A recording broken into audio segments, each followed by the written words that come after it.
এই দুনিয়াতে মুরগিদেরকে বেশি দামে বিক্রি করার জন্য ইনজেকশন দিয়ে মোটা করা হয়, আর গরুদেরকে মেশিনের মাধ্যমে বন্দি করে জোর করে দুধ বের করা হয়। কিন্তু একদিন যখন এই লোকটা গ্রাম থেকে শহরে কাজ করতে আসে, তখন সে দেখতে পায় মেশিনের মাধ্যমে মানুষের জন্য নকল মাংস এবং খাবার তৈরি করা হচ্ছে।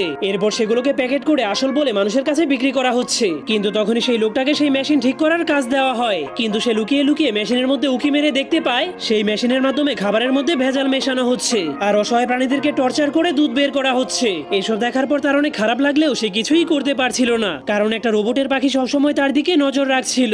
এজন্য সে সবকিছু ভুলে গিয়ে তার গ্রামে চলে যেতে শুরু করে। কিন্তু তখনই সে দেখতে পায় রাস্তার পাশে নকল খাবারের অ্যাড লাগানো হচ্ছে, যা দেখার পর তার মনটা আরো বেশি খারাপ হয়ে যায়। কিন্তু সে তার বাড়িতে পৌঁছানোর পরেই সে তার বাগানে তাজা তাজা লাল মরিচ দেখতে পায়, যা দেখার পর তার মাথায় একটা আইডিয়া আসে। এরপর সে তার বাগানে সবগুলো তাজা ফল এবং সবজিকে নিয়ে শহরে চলে যায়। সেখানে যাওয়ার পর সে তার তাজা ফল এবং সবজির মাধ্যমে শহরের সব থেকে মজাদার খাবার তৈরি করে, যা দেখার পর তার দোকানে অনেক কাস্টমার আসতে শুরু করে।